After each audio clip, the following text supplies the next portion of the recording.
Hi, this is Dave, Dave's Vintage Baseball Cards, and this is Megan. Hi, Megan. Hi. And Megan is going to help assist us in making some of our new videos. Today what we're talking about is the T cards and the caramel cards from around the turn of the century. And Megan, what do we have here? I don't know. All these cards kind of look the same. How about we start with this big one right here? Okay. What you have there, we got another one here.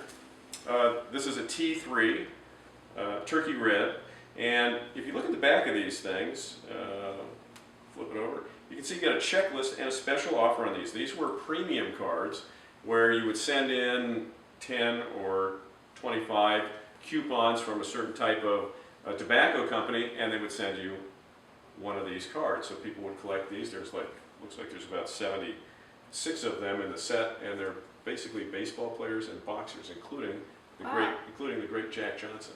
Oh, too cool. Let's see. We have these cards right here. Okay. These are the T205s, and this is a set with 208 cards in it. They're the gold bordered set. These were issued in 1911, and if you turn them over in the back, let's see what kind of backs do we have there. Those are a Sweet Caporal and a Piedmont, which are two of the most common backs. There's also common backs were Polar Bear, Honest Cut, but you could also get some very rare backs with these things, including Broadleaf and some other very difficult backs. So depending upon what type of back would come on these things would have a lot to do with the value of those cards. Okay. Now we have... Okay, well what you've grabbed there, these are the T206s. And these are cards that come out of that set with that famous card you were asking about earlier, the Honus Wagner.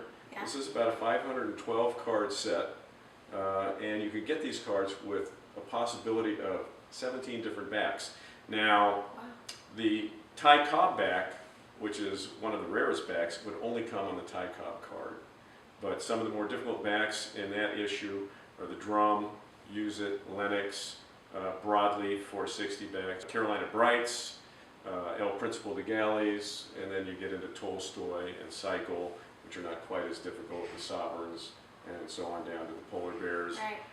Old Mills, and the most common backs in those are the Piedmonts and the Sweet Caporals, and those are both Sweet Caps. So let's grab that next little stack we've got there. All right. These are the T207s. Okay, you get a good view of those. And these would come with a variety of backs also, not quite as many. You could get those, the super rare back on that is the Red Cross. But you get it with the Red Cycle, an anonymous back, or as these are the little recruit cigarettes. We actually have some of the anonymous backs in stock right now.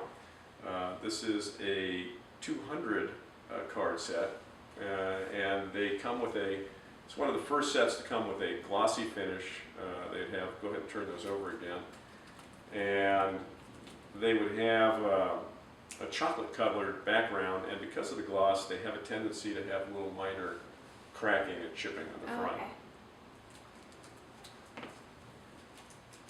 Now, these are an interesting card. You see, you have part of the front and part on the back. This is a card that folds over, and there's actually two players on these. These are the T201 Meccas. This is Mecca Tobacco. And this is, I believe this is a 50 card set. They have some Hall of Famers and some common cards, just Mecca backs. It's kind of an obscure set. You don't really see them that often. Okay. Should we go with these? So here we have, and these are a couple of cards out of one of our most recent finds. These are coupon back cards. These are the 1914 T213 Type 2 coupons. They were issued in New Orleans. Once again, these have kind of a glossy finish on the front, which gave them a tendency to crease very easily, and the creases are very obvious looking. Go ahead and turn those over again. This particular issue from New Orleans shares images with a lot of the cards from the T206 set, but it's a much smaller set. Okay. All right. So let's go with these here. Now, these are a couple of cotton tobacco cards. These are also out of New Orleans, but from People's Tobacco, much smaller and much rarer set. And they were issued from between 1911 and 1914. People's Tobacco also made the minnow backs, which we have a couple here, and the Virginia Extras. So I see we have a couple of minnow backs. Let's take a look at the back on those. All right. Here we have one of these. So you can see on this particular card, this is People's Tobacco with a cotton back. And go ahead and show the back on that one there. So this is same images. You can go ahead and flip them around. These are the minnow backs. These are extremely rare.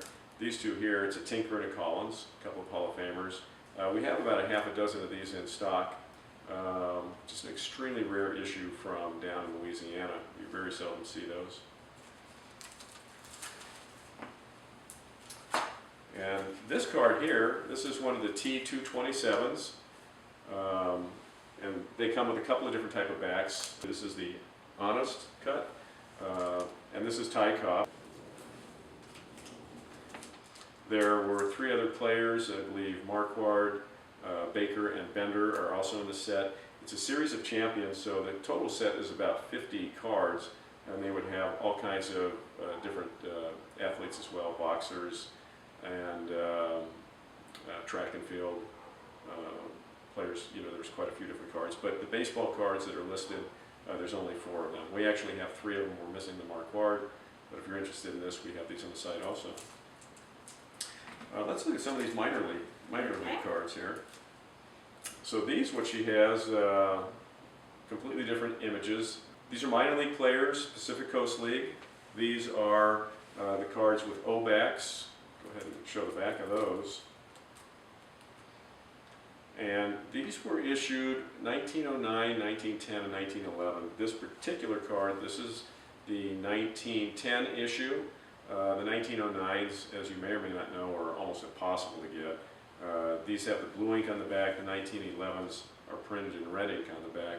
But they're very bright, colorful issue. It's a fairly large issue. I forget exactly how many cards are in that, but those are all Pacific Coast League cards from up and down the West Coast, from Los Angeles up through Washington. Let's see, now we'll pick up these. Okay, so these are some of the red bordered old milled cards. These are from down south. There was 8 series of these. The Series 8 are the toughest series to get in these. I don't know, I know we have some Series 8, we might just not have them right here. And the real famous card in that set, in the Series 8, is the Shootless Joe Jackson card, which is worth up into the 6 figures. And these are kind of a neat, a little bit more of a rare issue for a minor league card. Okay, so what we have here is the E102s. These were issued in 1908, and there's 25 cards in that set. And we've got the, these are E98s from 1910, Yes. and there's 30 cards in that set. The standard caramel. These are the E93s, standard caramel cards. This is Ty Cobb, and that is that's a 30-card set, as I mentioned, 1910. Chief Bender, and the Dockmans, the E92s. So a 50-card set, no checklist on the back of these, just an advertisement for the Dockman and Son Company.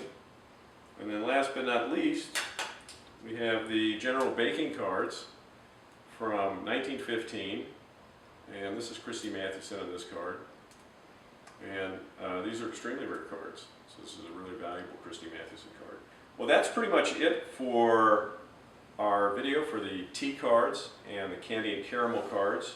As you may know, the T206s have their own video, which is already up, which you may have seen. If you haven't, you might want to take a look at that. It goes into a lot more detail. And at Dave's Vintage Baseball Cards, we have literally thousands of these cards from this era, and it's one of our more favorite type of issues is the T cards and the candy and caramel cards. If you're interested in some of these cards, they're all listed for site. You can see our contact information at the bottom of the screen here. If you have found some of these cards you know, in the attic or down in the basement, you're doing some spring cleaning or something like that, or maybe you inherited something, you have some questions about these cards, the value of them, or maybe you just want to sell them. We're always interested in buying these type of cards here at Dave's Vintage Baseball Cards. So come on down and take a look at Dave's Vintage Baseball Cards and give us a call if you have any questions. Megan, thanks for your help today. Yeah, thanks so much for having me. We'll see you at Dave's Vintage Baseball Cards soon.